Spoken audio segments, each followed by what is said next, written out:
Bendiciones. En nuestra última enseñanza compartimos el Salmo 38:3. No hay nada sano en mi carne a causa de tu ira, ni hay paz en mis huesos a causa de mi pecado.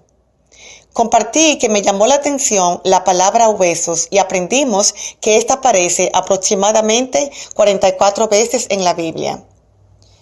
Quiero recordarles que aún estamos estudiando los salmos, pero en vista que la palabra huesos aparece tantas veces en los salmos, creo que es digno de navegar en el sentido de esta palabra, tanto en lo físico como en lo espiritual, y así tendremos un mejor entendimiento cuando nos topemos con ella al leer la palabra.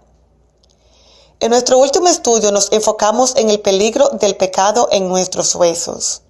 Compartimos cómo el pecado afecta a nuestros huesos en lo físico. Hoy nos enfocaremos en algunos casos cuando la Biblia se refiere a los huesos en lo espiritual. En Génesis 2:23 es la primera vez donde el término hueso aparece. Aquí Adán proclama a Eva hueso de sus huesos. Pero primero veamos quién es el autor de todo esto. Verso 21 dice: Entonces Jehová Dios hizo caer sueño profundo sobre Adán, y mientras éste dormía, tomó una de sus costillas y cerró la carne en su lugar. Y de la costilla que Jehová Dios tomó del hombre, hizo una mujer y la trajo al hombre. Vemos que antes que Adán proclamara a Eva como hueso de sus huesos, ya el Señor había hecho una operación en Adán, sacándole una costilla, e hizo una mujer y la trajo al hombre. Este acto de Dios dio como resultado que del vigor o fuerza de Adán fuese sacada una mujer en lo natural. Todo lo que pasa en el ámbito espiritual tiene repercusión en lo natural o físico, y este caso es un muy buen ejemplo de esto. ¿Por qué digo que este acto de Dios fue espiritual? Bueno, hasta ahora no he visto jamás en que para una mujer ser mujer haya que sacarle una costilla a un hombre, sino que la mujer nace ya siendo hembra o mujer.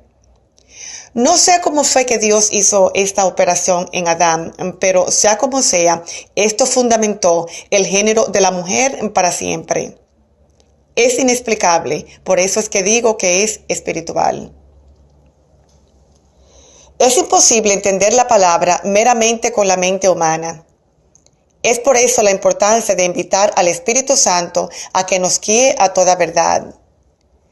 1 Corintios 2:14 dice: Pero el hombre natural no percibe las cosas del Espíritu de Dios, porque para él son locura y no las puede entender, porque se han de discernir espiritualmente. Otra historia en la Biblia donde se hace referencia a los huesos en lo espiritual y que al igual a lo que hemos compartido en Génesis, da a luz en lo natural es Ezequiel 37. Verso 1 dice: La mano de Jehová vino sobre mí y me llevó en el espíritu de Jehová y me puso en medio de un valle que estaba lleno de huesos. Aquí Israel se encuentra política y espiritualmente destruido. Están cautivos y exiliados en Babilonia y los huesos secos indican un ejército muerto en batallas.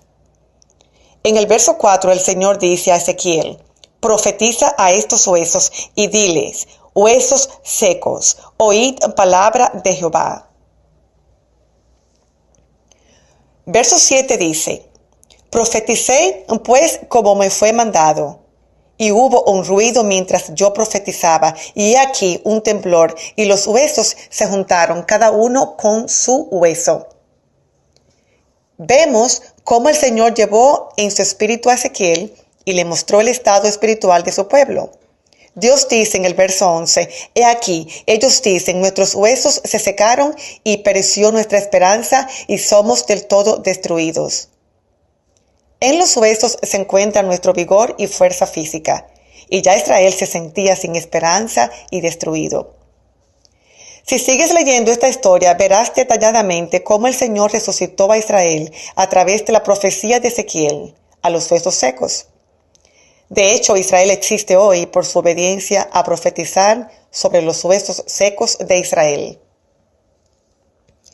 Juan 19:36 dice, porque estas cosas sucedieron para que se cumpliese la escritura, no será quebrantado hueso suyo. Esto dijo Juan en referencia a una profecía desde el Antiguo Testamento acerca de Jesús en el Calvario, que no sería quebrantado hueso suyo.